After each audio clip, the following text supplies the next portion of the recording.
নির্বাচন কেন্দ্রিক ময়মনসিংহে এখন পর্যন্ত কোনো অভিযোগই আমরা পাইনি। আপনারা পেয়েছেন? আমরা উল্লেখযোগ্য সংখ্যক ড্রোন ক্যামেরা, হেলিকপ্টার দ্বারা আমরা আমাদের বিভিন্ন নির্বাচন কেন্দ্র মনিটর করব। যদি প্রয়োজন হয় তবে ড্রোন ক্যামেরা আমাদের সাথে সার্বক্ষণিক থাকবে। ত্রয়োদশ জাতীয় সংসদ নির্বাচন এবং গণভোট অবাধ, সুষ্ঠু, নিরপেক্ষ করার লক্ষ্যে র্যাপিড অ্যাকশন ব্যাটালিয়ন র্যাব 14 একটি দৃঢ়, পেশাদার ও নিরপেক্ষ নিরাপত্তা প্রতিষ্ঠান হিসেবে আপনাদের কাছে ইতিমধ্যেই আবির্ভূত হয়েছে। দায়িত্ব পালনের ক্ষেত্রে কোনো ধরনের পক্ষপাত, অতিরিক্ত বল প্রয়োগ এবং শৈথিল্যের আমাদের কোনো সুযোগ নেই। আমরা এই জাতীয় নির্বাচন এবং গণভোট উপলক্ষে আমাদের যে নিরাপত্তা পরিকল্পনা প্রণয়ন করেছি তা আপনাদের সাথে শেয়ার করব। এখন আমাদের 16 জন অফিসারের নেতৃত্বে সর্বমোট 66টি টহল, 645 জন পোশাকি র্যাব সদস্য এই নির্বাচন নিরাপত্তায় অংশগ্রহণ করবেন।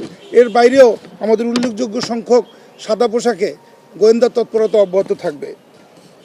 আমরা উল্লেখযোগ্য সংখ্যক ড্রোন ক্যামেরা, হেলিকপ্টার দ্বারা আমরা আমাদের বিভিন্ন নির্বাচন কেন্দ্র মনিটর করব। যদি প্রয়োজন হয় তবে ড্রোন ক্যামেরা আমাদের সাথে সার্বক্ষণিক থাকবে।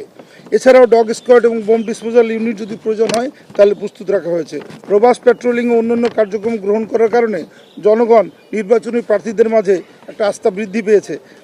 বিভিন্ন নিরাপত্তা পদক্ষেপ গ্রহণ করার কারণে র্যাব 14 ময়মনসিংহের আওতাধীন এলাকায় নির্বাচনী পরিবেশ স্বাভাবিক রয়েছে। এলাকাগুলোতে কোনো সংঘাত ও সহিংসতার ঘটনা এখনও ঘটেনি। প্রিয় সাংবাদিক বন্ধুগণ, বস্তুনিষ্ঠ ও জনপ্রত্যাশার সাথে সংশ্লিষ্ট খবর পরিবেশন করা সহ ডিসইনফরমেশন ও মিস ইনফরমেশনকে যাচাইপূর্বক প্রচার করে জনগণের পবিত্র ভোটাধিকার প্রয়োগের সুযোগ সৃষ্টি করতে আপনাদের সহযোগিতা কামনা করছি।